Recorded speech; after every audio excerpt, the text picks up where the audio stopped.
break into cybersecurity? There's a ton of content out there, and if you don't know where to start, it can be overwhelming, even paralyzing.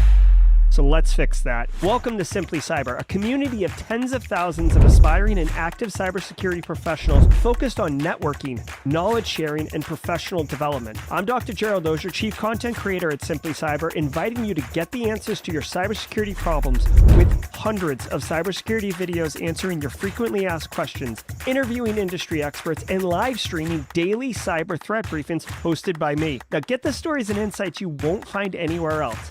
Hit subscribe now and dig into all the fresh content on the channel and in the community. Nothing should stop you from launching and leveling up your cybersecurity career today.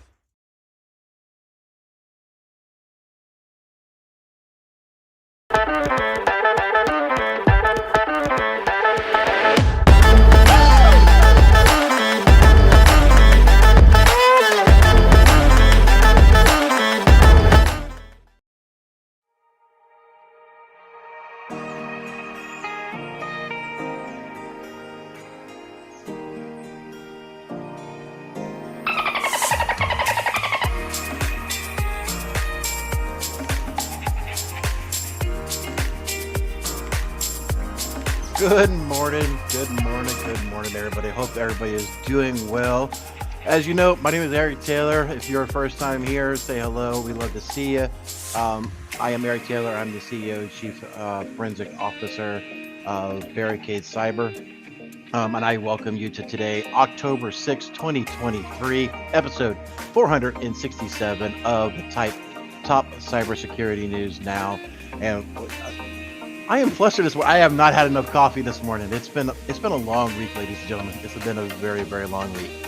I'm sure there's going to be some stories. As always, I want to remind everybody here that, if you are here and you do require CPEs, like most of us that are in SANS and some other certification bodies, you got to have certain CPEs in there. So please remember that each episode is worth half a CPE.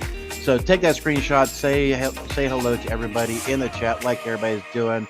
Like Jonathan Reed, Emmanuel Dark, Stephanie Strauss, I see all of y'all. Thank you so much. Thanks for dropping that Barricade Cyber logo. I do greatly appreciate it. If you are first time here, again, welcome. Glad to see you. If you're like, okay, what in the world is going on? Who is this jackwagon here, right? So normally these shows are hosted by Dr. Gerald Auger. From time to time, I get the honor of being able to fill in for him and give you guys a technical perspective. I'm not much of a CISO. I'm not a very politically correct individual to say. If you ever get to talk to me very much, I'm not that type of person. So one of those guys that I will tell you the way it is, and that's kind of the perspective that I bring to the table when I do these guest shows. But as always, I do keep it as a Disney room chat, try to keep it PG-13 as much as possible. If I feel the need that I do need to get a little spicy and a little salty, I will hit the infamous, just to kind of blurb that thing out for little Miss Kennedy and the other little ones that may be in the room, so the adults kind of know what's going on. And yeah, but anyway. Again, if you are team hybrid, you're catching up and listening to me talk really, really fast. Good to see you. Much love to those who are on team audio. I know a couple of times I come in, I don't see Dr. Gerald Auger. Give a shout out to you guys over there. So, hey, audio, I know you can't see me wave, but we see you driving to work, and glad that you're able to tune in and join us today, or whenever you may be tuning into this. If you are a team replay, I did see Dr. Gerald Auger say a couple of days ago that team replay is definitely coming a 6-to-1 ratio, if I remember correctly, from those who are watching, after the fact. So thank you so much. As always, we want to expand this reach. So if you can do us a big favor, I do currently see 137 people in here. If you can, please consider hitting that thumbs up button, so that way other people on YouTube will know about this content. We are trying to grow a community. We are trying to get that outreach, and we are trying to invite other people who are interested to break into the space, or simply advance their knowledge, or just get somebody else's perspective. Anybody who's been in the InfoSec cybersecurity world a lot, your world gets very minimal. You have almost a echo chamber of thoughts and ideas, and it's always good to be able to step to the side a little bit and kind of look out the door and see what everybody else is saying. This is kind of a good place for that. And with that, I do want to give a shout out and a thank you to the show's sponsors. With that, we want to talk about Panoptcy Security. PanoptcySecurity.com is the place to go if you're looking for a company to help you get your quantified risk assessments done. Eric, what's a quantified risk assessment, you may ask?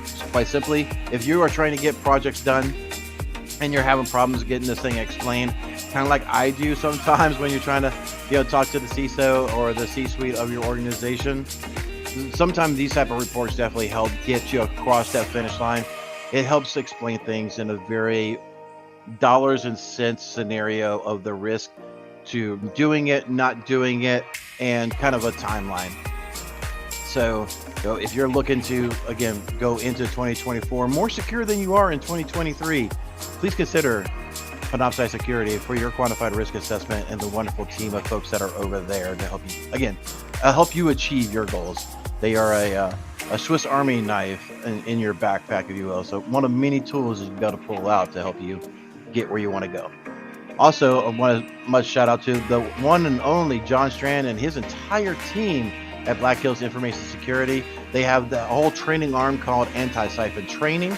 And with this, you can get pretty much a lot of your basic introductory courses taken care of for pretty cheap. You literally pay what you can. Description is down in the link below. So, definitely check it out. They have reports for pen testers. Again, I think I said this last time. When I was doing a lot of bug bounty and doing a lot of penetration testing, reporting was a major issue. Trying to figure out how to do that. And it looks like the gentleman BB King has got that solved. I've heard him speak on a couple of the webinars for Black Hills. He definitely seems like a very knowledgeable, incredible individual. So definitely check that out if you're in there. If you're looking for SOC core training, active defense, regular expressions, I can't tell you how many times, I'm over here Googling, how do I regex this thing? So regular expressions, you don't know. If you hear regex, R-E-G-E-X, regex, it's short for regular expressions. So definitely check them out. They always have a wealth of knowledge. They're always coming out with some new content and being able to help you, educate you and your team to make you guys and gals even stronger in the world of cybersecurity and being able to help get your job done just a little bit easier. Just so everybody knows, I did check my schedule before jumping in here. As of starting this show, at least, I do not have anything hard pressing. So we will have a little bit of jaw jacking. So definitely save your questions to the end. And I will facilitate that a little bit. And Jeremy, I'm not going to butcher that last name, but definitely hello, first timer. Thank you, mods, for posting that in there. So Jeremy, we do see you. Thank you so much for joining. With that, we will switch gears and get into the top cybersecurity news of the day and let you know what in the world I think about it.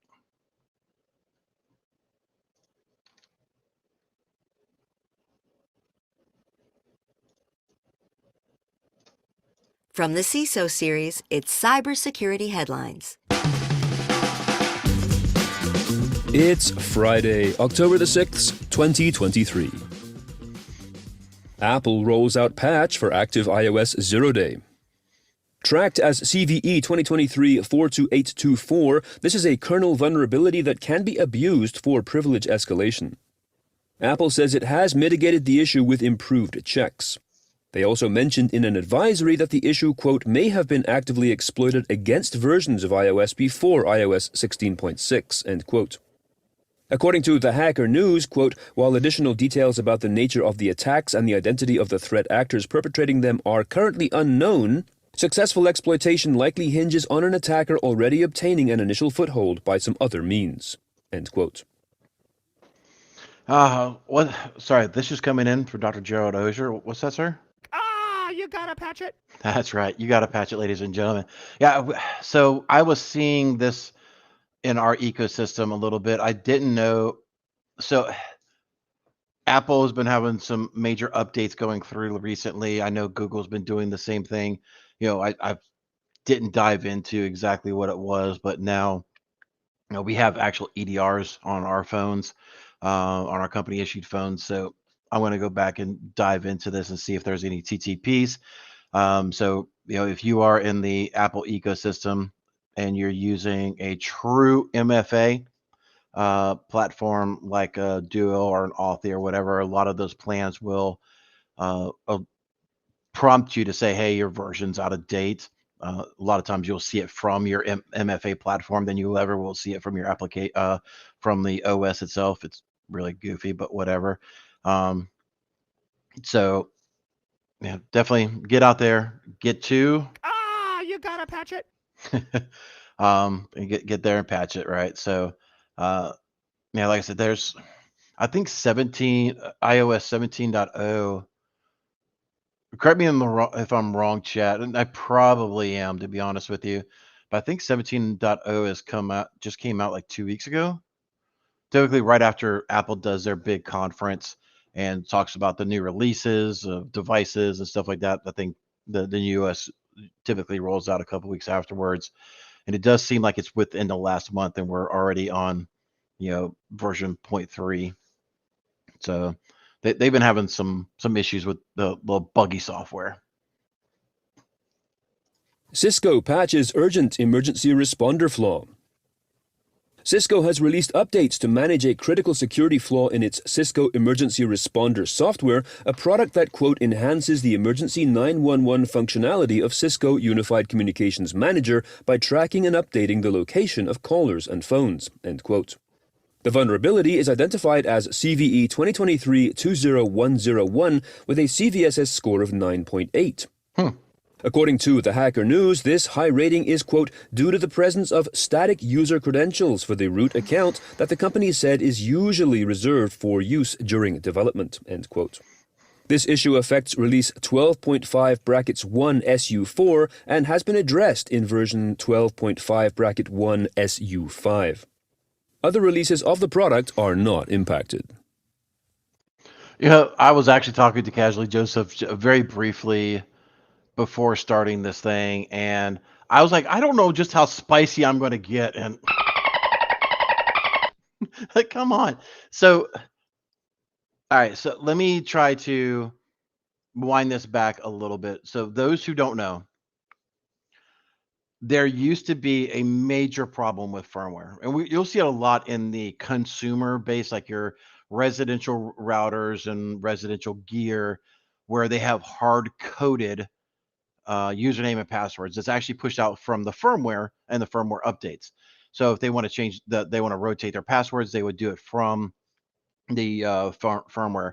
And there was, that's a big no-no, right? Because most of them are, just like I said in here, a root level access. So you have full system control of the device by getting that. And there was a huge thing for, and I think it still is, but bug bounties for firmware hacking, so to speak. You're decoupling and decompiling the firmware that's being pushed out. And you really want to get really granular with your cybersecurity and what you're putting into your house. You can go down that road, but you're not going to like life. I can tell you that when you want to really understand what an acceptable risk is, start doing that with all of your devices in your house. Start decompiling all those firmwares. Like I said, you will quickly understand what acceptable risk means. So,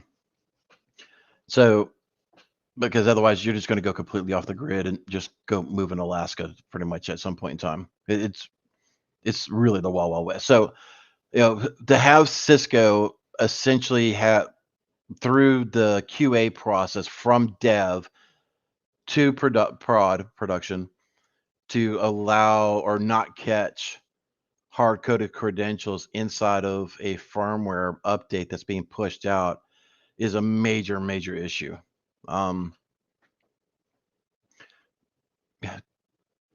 There's just, so here's a 2-second scoop, again from, You gotta patch it. all right, I'm probably going to wear that button out today, but you see this release today. You see this release today. I guarantee you that today is Friday. As Dr. Gerald says, mark the tape. I guarantee you by Monday or Tuesday, you're going to see threat actors exploiting this. A lot of times, unless it's a 0 day that they discovered, but threat actors are looking at these feeds just like us. And these things are typically a day or two old before CISO series picks it up into their news feed. Nothing against CISO series. I'm just saying that now that we're talking about it this morning, just understand you're a day, maybe half a day to a day, maybe even 2 days behind the curve of publication, right? So if you have this gear, all hands on deck, do your evaluation. If you have any test equipment, things of that nature that you could be able to potentially use to, test to make sure that this patch works. But try to get these patches rolled out immediately because, again, threat actors are going to see this. They're testing equipment all the time. If you don't think that they don't have a closet full of stuff and they're not buying trials or not buying, but getting trials to EDRs and things of that nature and constantly testing their systems to get around and circumvent EDR tools and other equipment, you're sadly mistaken. So please don't sleep on this, ladies and gentlemen. Yeah, I'm going to wear this button out today. Researchers warn of 100,000 exposed ICS systems.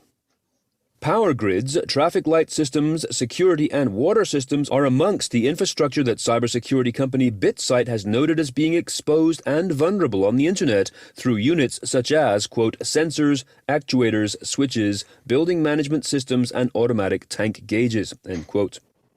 This number is actually a year-over-year improvement since 2019. The vulnerabilities cover all major industry sectors such as finance, education, and energy, and more, and the most vulnerable countries are the US, Canada, Italy, the UK, and France. So I want y'all to make note of this. Administrators can remove known attack vectors associated with this vulnerability by preventing access to the setup folder endpoints on Confluence. Why in the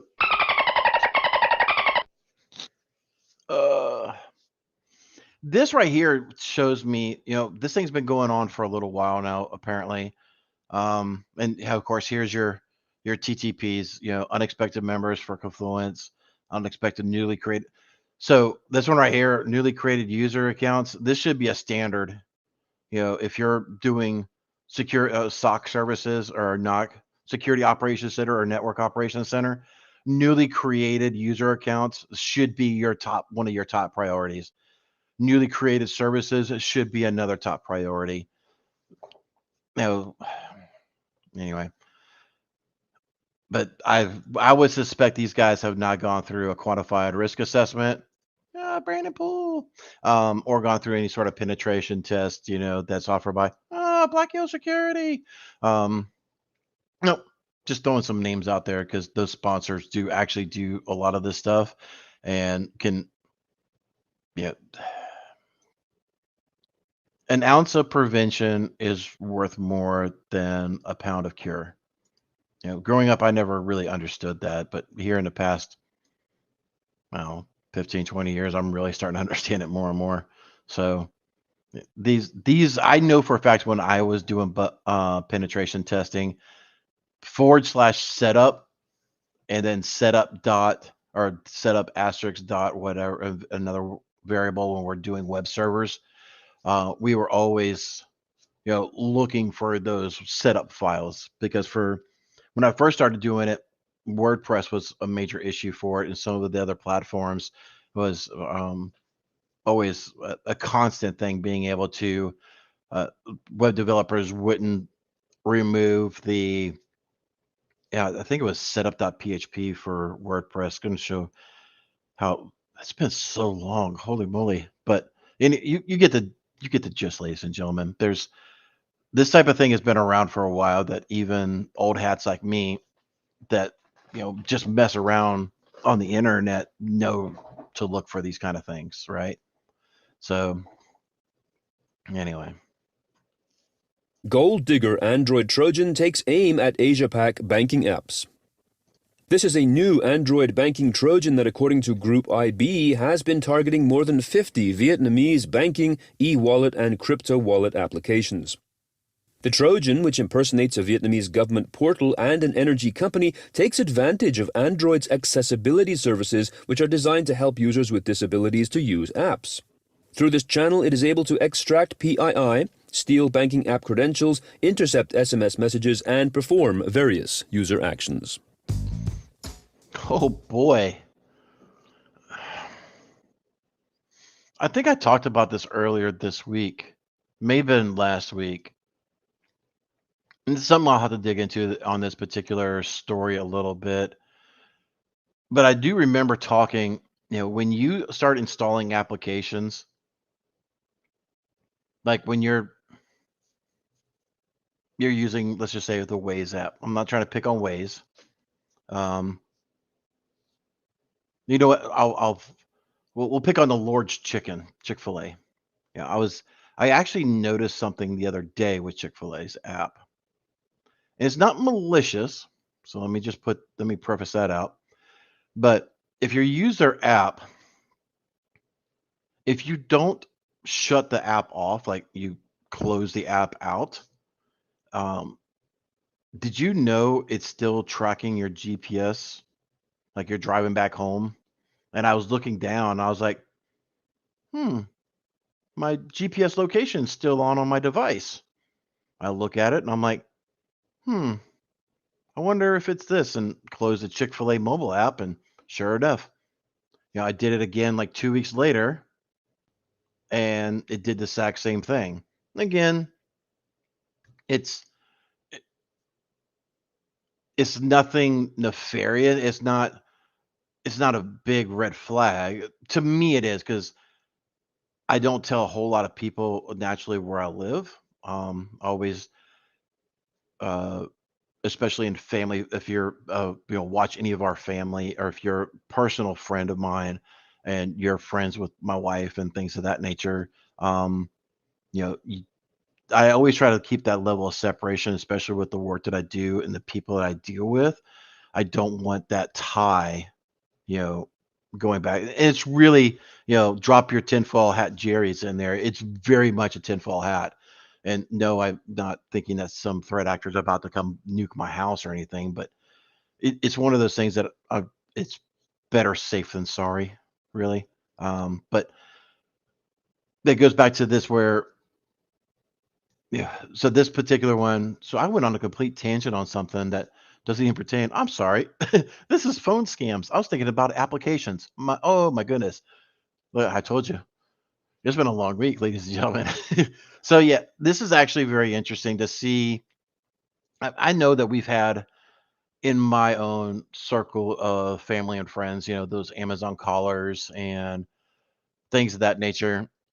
The UPS text, hey, your UPS is out for delivery. However, we need to, confirm your address and things of that nature. So, um, it's just be aware. The number one thing I think, trying to think of okay, so the key takeaway when you're doing education to, let's just say, family. Let's start at your 3-foot circle, like we learned in the Marine Corps. You take care of your 3-foot circle, right? Um, it educate your family and friends. Make sure they understand that Amazon, the IRS, your bank, most of these legitimate businesses are not going to call you directly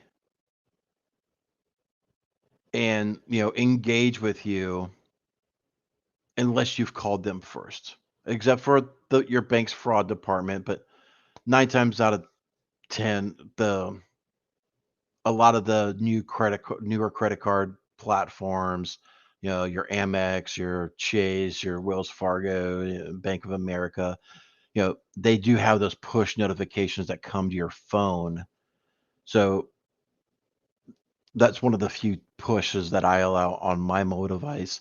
But if something comes up and I'm like, what the heck is this? I don't remember paying for this or authorizing this transaction. And then a few moments later, the fraud department calls me. Okay, we have some correlation there.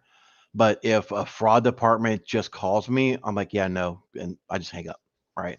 So, and then I'll log into my account with the URLs that I know are there, and go through the proper approved channels for verification of said transaction. So, I think doing that, you know, again, I went on a rant earlier about cybersecurity month being 98% marketing, and how do we make things better, because the CISO series, or not CISO's, but CISO's yearly publications is the same regurgitated stuff year after year after year after year, because we have still the same problem. So I am taking it, my personal mission is like, anytime we see something like this, take a moment and kind of figure out how all of us as a community can make small changes in our local ecosystem, if you will, our own circle, our 3-foot circle, and make the world a little bit better, a little bit more secure. Because I really think, the quote unquote grassroots efforts is going to be the way to go to get this thing done. I think that was intro to the mid-roll. And now, a word from our sponsor, Conveyor. We can all agree that AI can take one job from us, and that's answering security questionnaires. Enter Conveyor, the AI security review platform helping InfoSec teams attack security questionnaires from all angles. Reduce incoming questionnaires by sharing a trust portal with customers, and for those questionnaires you do get, use our AI questionnaire completion tool to auto-generate precise answers to entire questionnaires in seconds.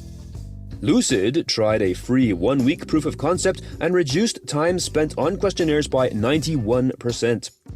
You can learn more at www.conveyor.com. That's CONVEYOR.com.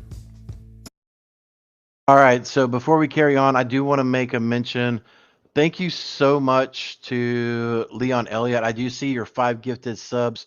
Everybody, if you just received a gifted subscription to Dr. Gerald Auzer's Simply Cyber podcast, please give a howdy thank you to Leon. Thank you so much. Wow, did we just become best friends? Yep. Sorry, I don't have the sounder. One of these days, I definitely need to see if I can steal that from DJ Bisek or Dr. Gerald Auger himself. So thank you so much for those 5 gifted subs. We greatly appreciate it.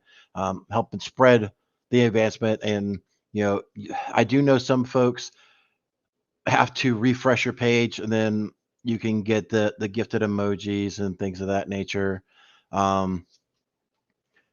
Mods, are we seeing a lot of unsubscribed people, like Jen Housley, thank you for that confirmation.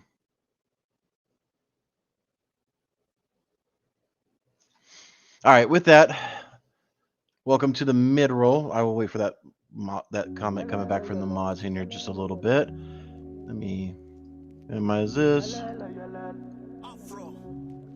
Again, thanks to the show sponsors. We don't talk about ourselves a whole lot. Being the pleasure of being the co-host, having my goofy thing down there and the she shanty at the end is probably over the top marketing, really, for the Barricade Cyber brand. But thank you so much to Panoptcy Security and Antisyphon Trade and Black Hills Information Security for your continued support. I know all 3 of us are here for the long term. I know we're through the end of this year, and we'll have some negotiations and renewals coming up with this, but I don't expect Barricade to go anywhere in 2024 or 2025. I really love dealing with you, ladies and gentlemen, that are out there. I love having the conversations that are happening, and being a resource for you. So it's awesome to be here, and it's awesome to be a sponsor. With that, I want you to help you grow your cybersecurity circle. Again, like I was talking about your 3-foot circle, let's expand that a little bit in social media if we can. Hashtag Simply Cyber Community Challenge is that on LinkedIn. So where you could talk about your cybersecurity challenge and learn about others' cybersecurity challenge and how they broke in and got into the industry. Yesterday, it was Lamar Anderson. I will post this into the chat. With great power comes great responsibility, so I will post to Dr. Gerald Auger. So definitely check out Lamar, check out his post, see how he's how this gentleman got into the industry. So I know I've got a ton of messages in my inbox on LinkedIn. It's been a train wreck for me lately, but yeah, definitely find other like-minded people. See if his story resonates with you. He definitely is an aspiring cybersecurity professional, so he's probably more likely talking about how he's breaking into the situation or into the industry. And U of T, so I assume, the assumption is the mother of all. I assume University of Tennessee. But Lamar, if you are in the chat, please say hello and please pass somebody to the baton, the baton to someone who is there that wants to talk about their Simply Cybersecurity. And to help Lamar out, type in hashtag nominate me or something to that effect, and allow him to be able to know who he can be able to lean on and pick to potentially pick up that baton moving forward. We never know. Lamar may be a newer individual and not know many people. So this thing has been going on for a little while now. So if you want to talk about it, simply drop again hashtag nominate me or something like that, and hopefully he'll pick on somebody. And I'll look back to mods a little bit.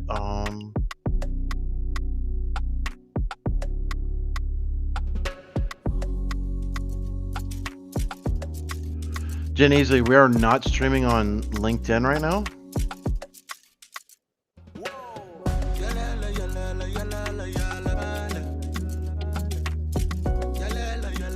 Yeah, it looks like we are.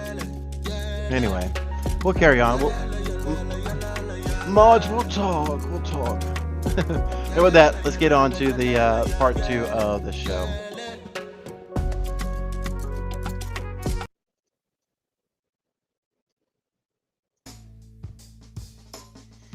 Cloud giants face UK competition probe over lock-in practices. The UK's competition... Do we have... Oh, we may have an issue with I may have not copied a link. Give me 1 second. Or I have them outside of order.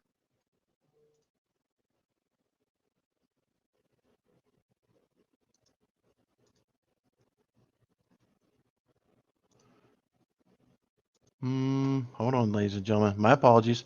Instead of an audio issue today, we are having a URL link issue today.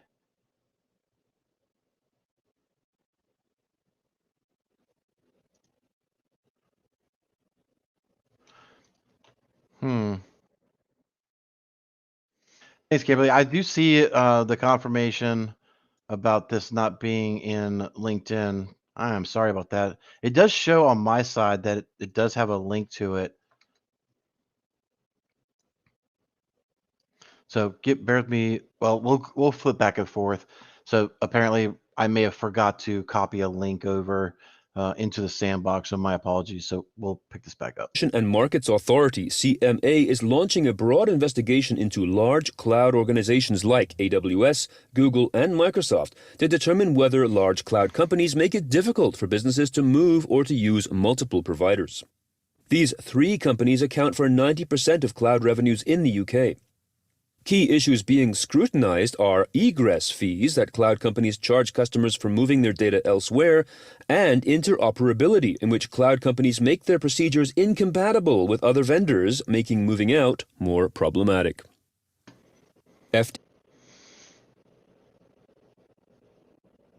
Okay, so yeah, this has always been a very big issue. So anytime you're going through, I'll give you from incident response and years of disaster recovery planning. for organizations. A lot of times you got to figure out when you're going into these cloud hosted ecosystems, you know, is there a way to have an offline copy? We seen last year there was a big, massive cloud hosting provider um, for some dental software, things of that nature, and you know because they didn't have an offline backup of their data, they couldn't run for 2 or 3 weeks. And that was because of a cloud provider. Um, trying to migrate your data from Azure to AWS or GCP, Google Cloud Product, it is a real big pain point. So definitely go, you know, once you go through and finish doing all your You gotta patch it. for your other stuff you got to do, carefully consider that this weekend as you're grilling out or throwing the ball with the kids or whatever you may end up doing on the weekend for relaxation. You know, what if said cloud vendor, that's part of your critical infrastructure for day-to-day operations went down? Let's just say it's not even a migration issue, a DNS issue, uh, a data center issue, right? So, you know, if it was to be, 2 hours, is that an acceptable downtime? Is you can be like, yeah, 2 hours is okay, but it starts really starting to impact us at 6 and 8 hours, and you know, 2 days is completely unacceptable. So you got to have these type of conversations and evaluations. Don't just be blindly putting your trust into a cloud provider, because even Microsoft will tell you, if you ever talk to them, um, why isn't my email secure? We're hosted on you. Well, we give you a slate and then you customize the security to your business needs. It's essentially what it is. Just like they don't back up your data either. You really need to have a third party backing up your data. Again, not a sales pitch because we don't offer that either, but most people do not know that Microsoft 365 does not back up your data. And they strongly recommend you to have a third party back up your email, your SharePoint, and your OneDrive. So, while it is geolocated and it has redundancy, if don't mistake um, redundancy and geolocation failovers as a backup. So, definitely things to consider, ladies and gentlemen. FDA pushes cyber mandates for medical devices. The Food and Drug Administration. Yeah, I guess I completely have. I don't know where these links came from.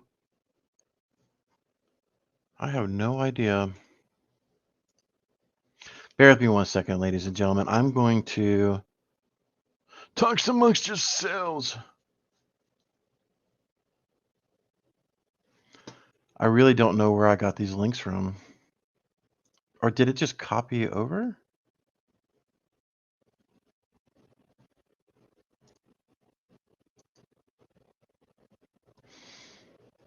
That's weird. Hold on.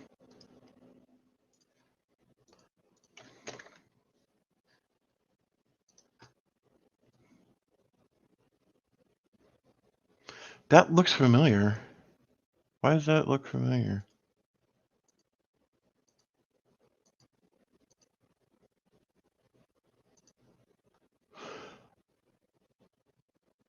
Oh, did I just do what I think I did?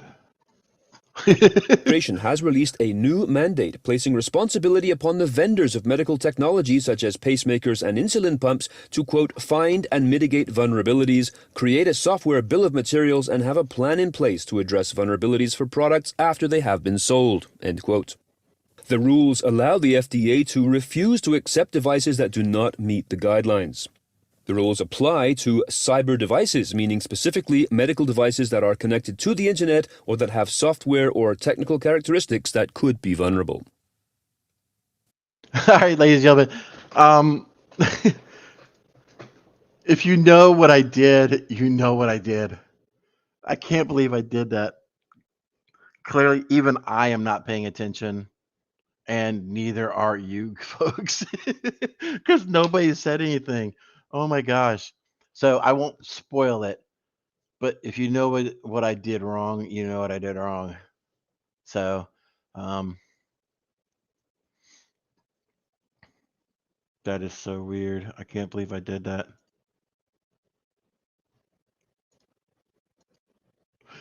This will be a clue. Atlassian patches already exploited Confluence zero-day. This was a, quote, maximum severity zero-day vulnerability in its Confluence data center and server software, which has been exploited in attacks, end quote, according to Bleeping Computer. Numbered CVE 2023-22515, it affects Confluence Data Center and Server 8.0.0 and later, and is remotely exploitable in low-complexity attacks that do not require user interaction. Admins are being advised to check for breach signs, such as unexpected newly created user accounts. The company mentioned in a statement that, quote, Atlassian cloud sites are not affected by this vulnerability. If your Confluence site is accessed via an Atlassian.net domain, it is hosted by Atlassian and is not vulnerable to this issue, end quote. So I will tell you what I did. If you haven't figured it out, I will tell you, using the wrong link, no, that's not what I did wrong. This is definitely very much a Carl issue. I can't believe I did that. And it's honestly too far into this to fix it now. So my apologies to Dr. Gerald Auger. If you catch this thing, I am a big freaking Carl meathead. That is freaking. Once you figure out why I'm just kind of moving along, but I will tell you in a second. Fake Amazon callers top this year's list of phone scams. A new report from Hiya, Hiya, a company that focuses on phone security and fighting phone fraud, shows that phone fraud and scam calls continue to plague phone owners, with the UK, the US, and Canada seeing 28, 27, and 20% of calls, respectively, as phone fraud and spam. Among the chief phone scams this year are Amazon impersonators alerting to an unauthorized purchase and urging an account update, outstanding insurance bills, Medicare fraudsters offering medical services in exchange for people's Medicare numbers, get-rich-quick crypto sales, and impersonators of loved ones who need money wired quickly. All right, ladies and gentlemen, if you haven't picked up what in the world I did by just kind of going through, so I typically use tabs in for part of the show prep. So it's probably going to be in fact, I will do it this way so you get a better, so you'll see, I have intro here, I have story, then I have mid-roll, then I have number 2. My jackwagonish self had the grouping for number 2 and number 1 backwards. So while I was playing the audio for group 1, I was showing the links for group 2 and commenting on the web pages for link 2. So it's been a long couple weeks. Oh, so sorry everybody.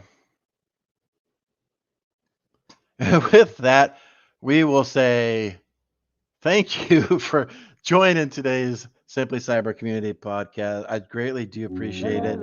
Again, I am so sorry that trash happened.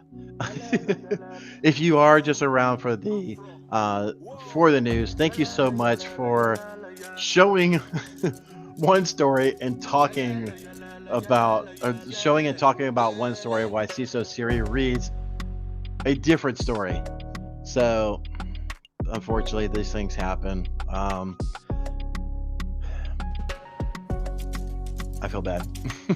But anyway, hope y'all get a chance to get out, go do some walking, go spend some time with the kiddos, the significant others, whatever, throwing the ball for the dog, whatever makes you happy in this world.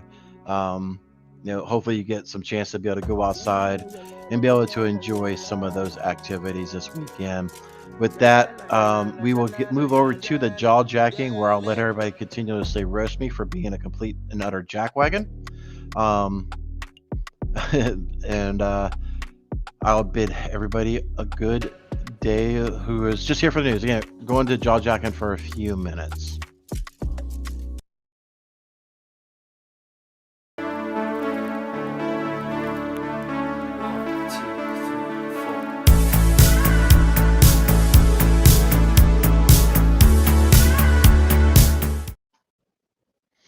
All right, welcome to jaw jacking. Come on, bring on the roasting. Oh my gosh, I cannot believe I did that. That is so crazy. So we did see something. Let's see. So if you have any questions for me, definitely put in the Q, Q colon, and then type in your question, and that way we can be able to I can be able to see it. There was somebody.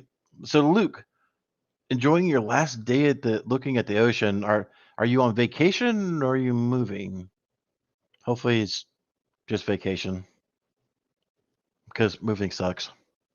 Coming back from vacation sometimes sucks, especially when you got family and stuff like that. It feels like you need a vacation from your vacation.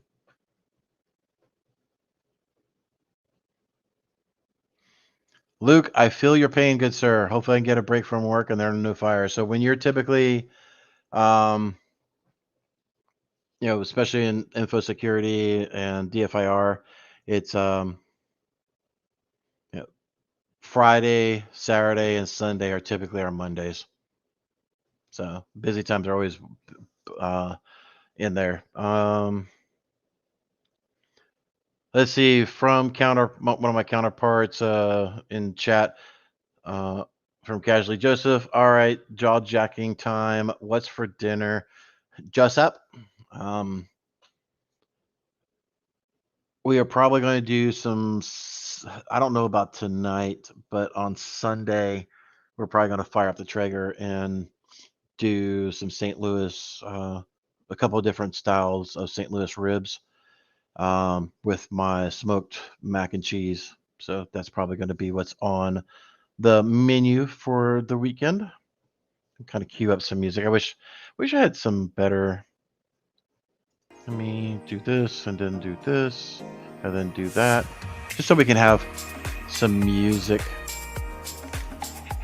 I wish I had the kind of the same setup that Dr. Gerald Auger has, where I can actually feed this in without sharing my screen. Stefan Strauss, any cool work stories? Not recently, unfortunately. Nothing I'm legally allowed to talk about. I know Joseph and some of the people who know me well are just waiting for the next episode of KMS Pico to come across my desk, because I lose my freaking ever-loving on that program.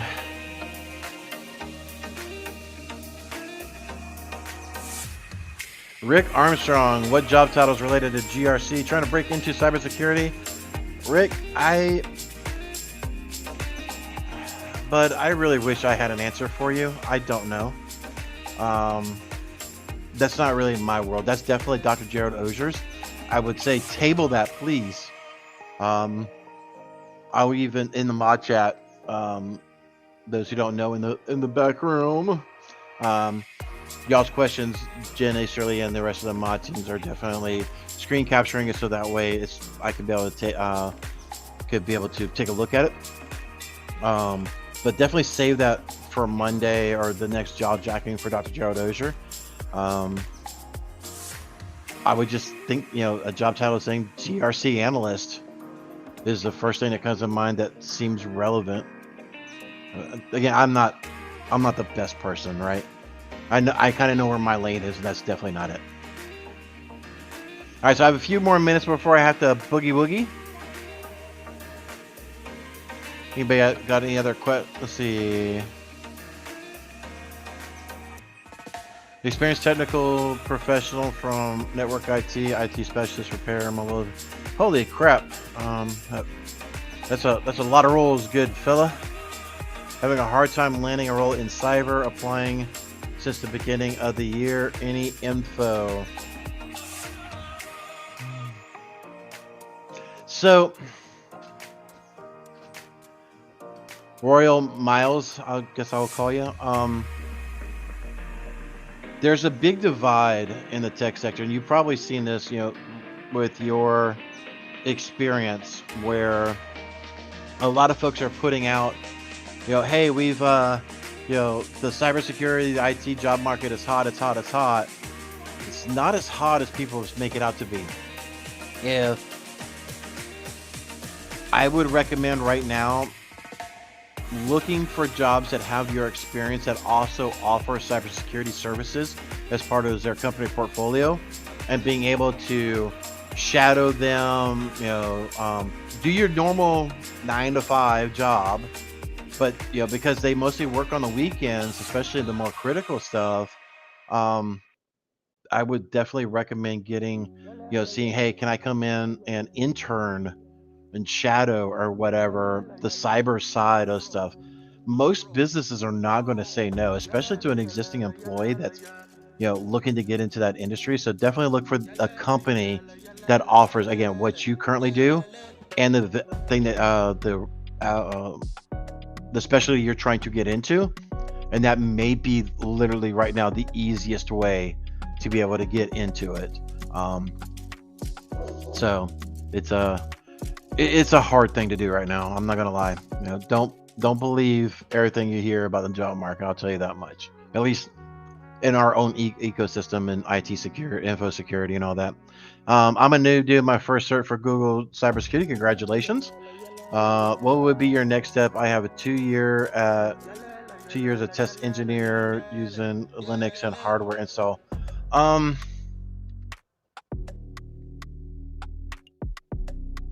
What I would probably recommend, depending on your age, I will assume you're a younger lad. I remember kind of fondly when I was, very early cutting my teeth, working at local computer shops. Now, I'm not talking about the big box stores, right? I probably just made Joseph jump out of a window. But your local computer shops, because a lot of times you just get you get a lot more flexibility to work on stuff that's outside of the scope, because they're not as scared, or I shouldn't say as scared, but they're not as quite restricted on the services that they provide as typically the big box stores do. And you get a lot of people skills, you get a lot of communication skills dealing with these folks, especially those small shops. So definitely find a local one. Again, if you got a normal job during the week, most of those computer shops are open on Saturday and sometimes Sunday, working 1 or 2 days on the weekend just to cut teeth in and see if there's a vibe there maybe. So there's a couple different ideas for you to potentially consider. And I'm just going to cycle. I really need to get some different music on my soundboard. I have an opportunity to take the GFS, and what I'd like to know if this would be a valuable cert to get into DFIR. I haven't seen this in DJ.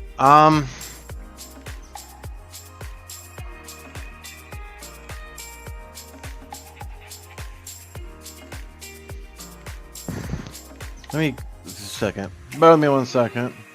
I'm pretty sure I know exactly which one that is, but it's been a long week. Let me confirm it is what I think it is. Yeah, from EC Council, the forensic investigator. So those who don't know, I'll actually bring up my other screen here again. Casually Joseph, I think, was actually talking to me about this the other day, or probably, I say other day, within the last 30 days. He's seen this and didn't know if this would be of value. I don't know a whole lot about this particular course. I know EC Council has a lot of bad rap around a lot of their stuff. I don't know about this, so I don't have any insights. I don't know anybody in my circle that is recommending this yet. How much does it cost Does it tell you? Or do you have to get into their sales funnel? That's what it looks like. Another thing I don't really like about businesses is, if you're not willing to post your price for training on your site, I understand a lot of times you can't do that because it depends on case by case, scenario by scenario, like consulting services like us and Brandon Pohl and things like that, right? But I mean, you're doing a training seminar. The Black Hills Information Security can do it. Why can't you guys? So I guess it depends on the price and what's actually covered.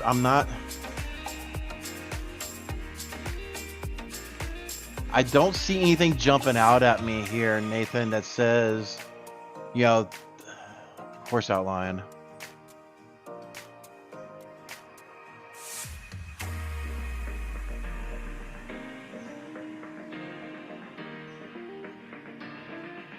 How many technical hours is this? So I see the questions piling up. I'm sorry. I really want to be able to make sure I answer this one. You know what? No, Nathan. No, don't. Here, let me show you.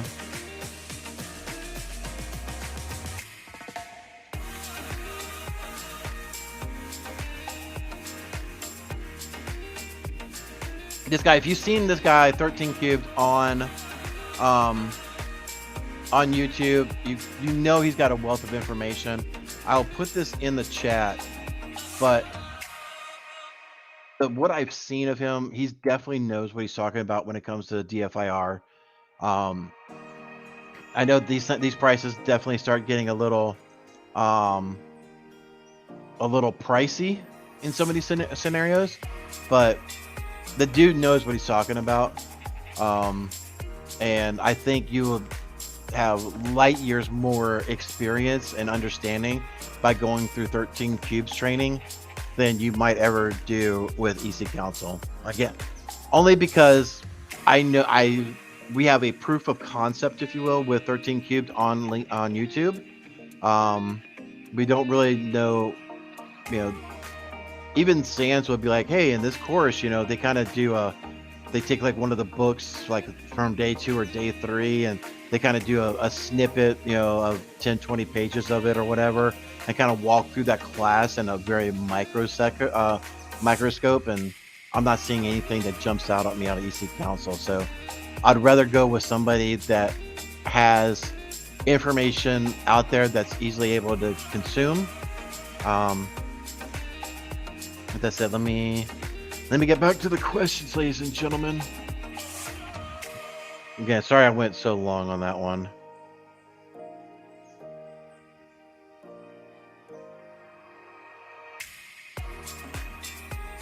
The question from Stephen Mott. Question: are digital forensics and data recovery related jobs wise?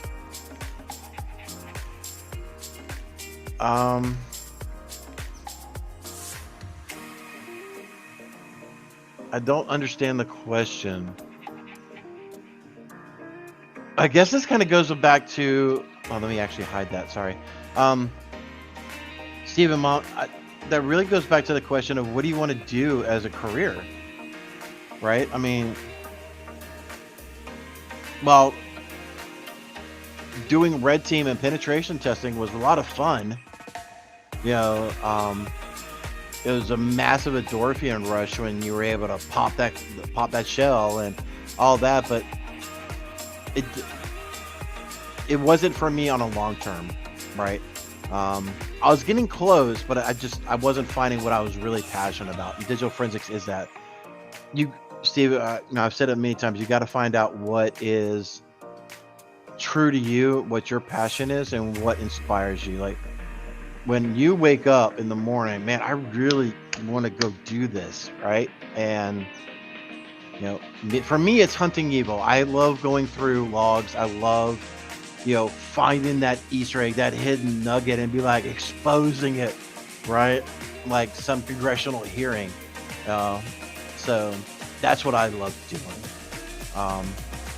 So For me, it's wise. For you, I don't know, maybe GRC, maybe hardware. Again, you got to find what your passion is. Don't live someone else's passion.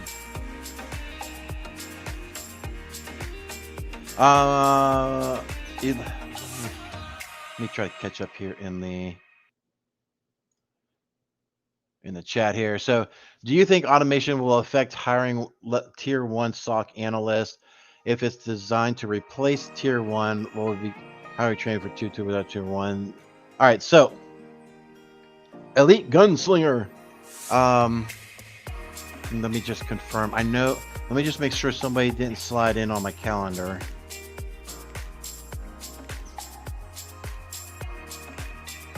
I know I haven't got any text about anything, but let me just make sure. Yep, we're good. Okay.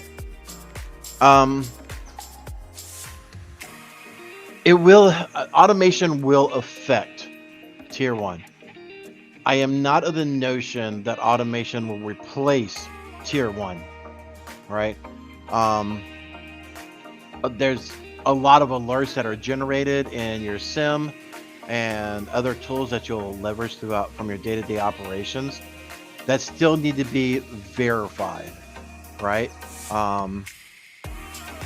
Case in point, the case we were doing earlier, or not a case we're doing, but a story that was on earlier, talking about new users being created. You can have an alert for that, but what is your action item for that said alert? Traditionally, a lot of automation will be like lock it down, then do your verification, and then unisolate, unlock it down for that. It really depends.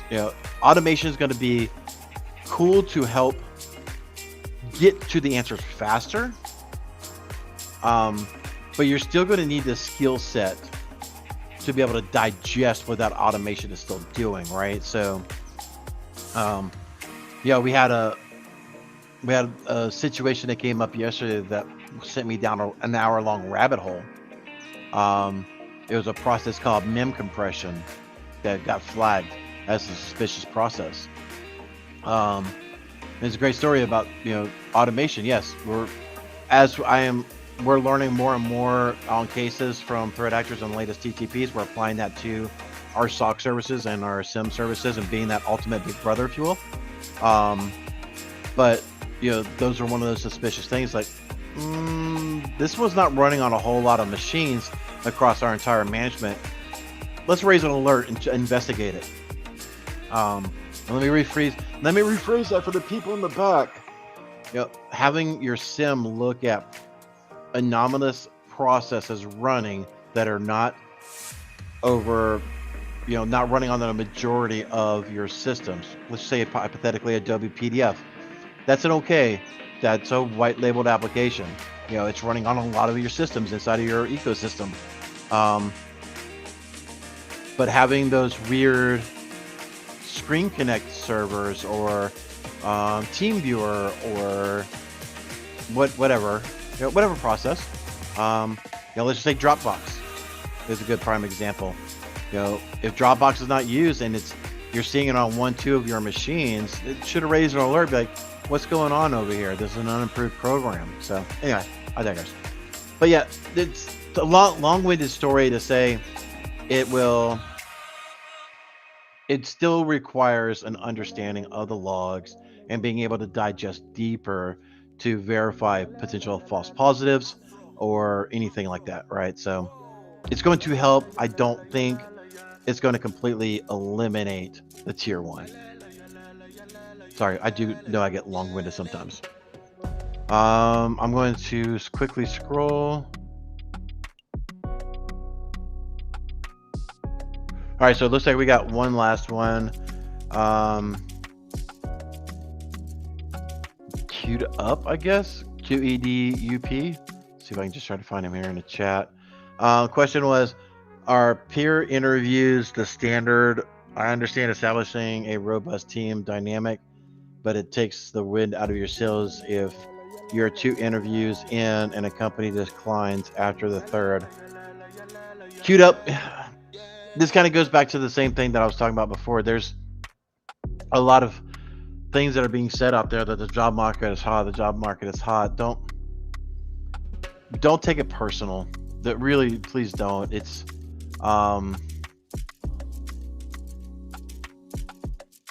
a very rocky industry with the job market and things of that nature. So, it looks like we have a super chat coming in from Black Tactical. Thank you so much, Black Tactical. The best way to train and get a job, pen testing.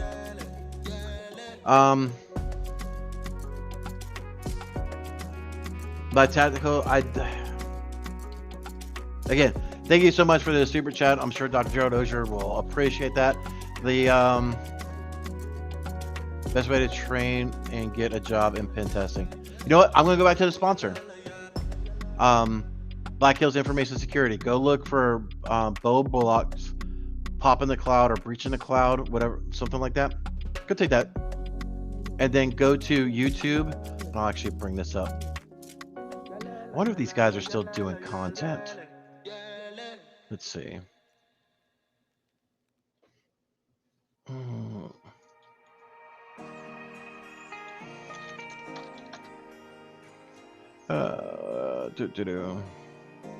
So there's a gentleman named Stoke.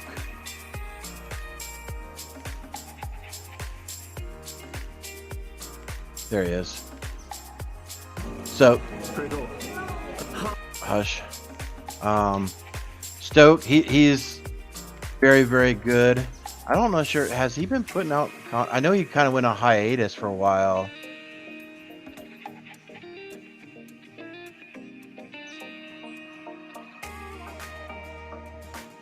Okay.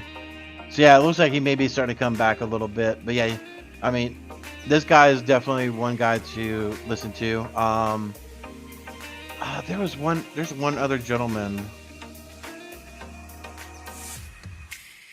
And Stoke was actually on there with him. Let's see. Thankfully, because he hasn't had a ton of content. Oh, this is gonna bug me now, ladies and gentlemen. Oh, I think this is it. Yes, Tom Nom Nom. Tom Nom Nom. So definitely look here. I'll kind of minimize myself down here. Weird name, but the dude makes some really, really cool tools, and he talks about them on talks about them from time to time. So definitely check out those two guys. Their wealth of knowledge. I listened to them a lot when I was in a lot of penetration testing. So again, I'm not sure if they're very active anymore, at least in YouTube anyway. But they're bug bounties and all that stuff. So definitely check them out. Once you start watching some of their content, or a lot of their content, a lot of the other ones like Nahamsec and things of that nature will start coming up. But anyway, with that, thank you so much everybody who did stick around. I do greatly appreciate another successful jaw-jacking session, at least. Sorry so much for the train wreck on the news side of things, but at least it wasn't an audio issue today, huh? Can we take that for a win? With that, I hope everybody has a very awesome weekend. Enjoy yourselves. Try to enjoy some time out if possible. And with that, time for some sea shanty, and we will head on out of here. Take care, y'all. There once was a kid whose passwords laid across all sites. They were the same, a criminal then found their fame by taking that data to go. Soon may a criminal come to steal your pictures and data and run. One day when the crime is done, they'll steal your account and go.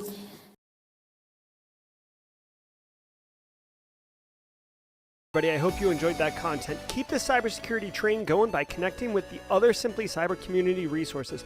We have the Discord server that's lively and always keeps the conversation going. You can connect with me directly on LinkedIn.